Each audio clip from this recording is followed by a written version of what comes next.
రెగ్యులర్గా కంప్యూటర్స్ వాడేవాళ్ళు సిస్టంలో నుంచి ఎక్కువ నాయిస్ వస్తూ ఉందని చెప్పేసి ఒక్కోసారి చెబుతూ ఉంటారు. యాక్చువల్గా సిపియు ఫ్యాన్ అంటే మనకి దీన్ని సిపియు ఫ్యాన్ అని చెప్పేసి అంటారు. అలాగే ఇది యాక్సిలరీ ఫ్యాన్ అంటే మనకి క్యాబినెట్లో సైడ్ని పెట్టుకునే ఫ్యాన్స్, లేకపోతే క్యాబినెట్ బ్యాక్ సైడ్కి పెట్టుకునే ఫ్యాన్స్, వీటిని యాక్సిలరీ ఫ్యాన్స్ అంటారు. సో ఈ పర్టికులర్ ఫ్యాన్స్లో అలైన్మెంట్ డిఫరెన్స్ ఉన్నప్పుడు, ఇప్పుడు ఫర్ ఎగ్జాంపుల్ ఇది యాక్చువల్గా చూస్తానికి ఫ్యాన్ బాగానే ఉన్నట్లు కనపడుతుంది కదా, కానీ జస్ట్ మనం ఒకసారి పైకి కిందకి అంటే కనుక చూడండి, ఇక్కడ అలైన్మెంట్ అనేది పైకి కిందకే ఆ మూమెంట్ అనేది ఇక్కడ ఫ్రీ లూజ్ అయినట్టుగా కనపడుతుంది చూడండి.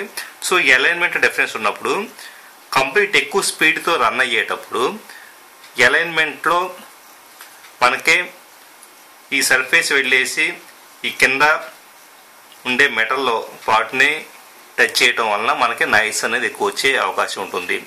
సో సిపియు ఫ్యాన్లు అలాగే యాక్సిలరీ ఫ్యాన్స్లో alignments over the time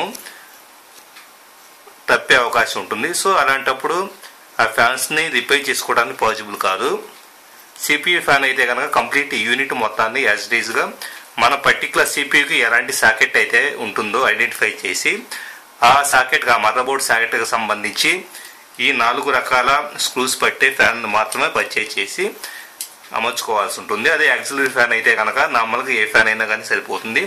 alignment తప్పినప్పుడు fan sound ద్వారా నాయిస్ వస్తూ, విపరీతంగా నాయిస్ వస్తూ ఇబ్బంది పడేవాళ్ళు ఇమ్మీడియట్లీగా ఫ్యాన్ రీప్లేస్ చేసుకుంటే కనుక ఆ నాయిస్ నుంచి బయటపడవచ్చు.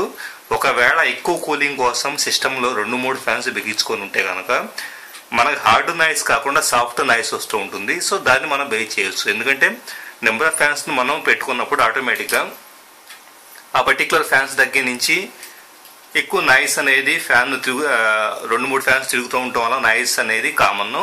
అలా కాకుండా హార్డ్గా ఒక సర్ఫేస్ వెళ్ళేసి అలైన్మెంట్ తప్పడం వల్ల సర్ఫేస్ అలా టచ్ అవుతున్న ఫీలింగ్ వస్తే కనుక ఇక్కడ మీరు పర్టికులర్ గమనిస్తే కనుక అలైన్మెంట్ తప్పింది ఈ ఫ్యాన్ అన్న విషయాన్ని మీరు గమనించవచ్చు. ఇక్కడ మనకి పైకి కిందకి ఊగులాడుతూ ఉన్న విషయం మనకు అర్థమవుతూ ఉంటుంది. సో ఈ పర్టికులర్ కండిషన్స్లో మాత్రం తప్పనిసరిగా ఫ్యాన్ మార్చుకోవాల్సి ఉంటుంది. Thank you very much for watching this video. ఈ వీడియో కనుక మీకు నచ్చితే మీ ఫ్రెండ్స్ కూడా షేర్ చేయగలరు.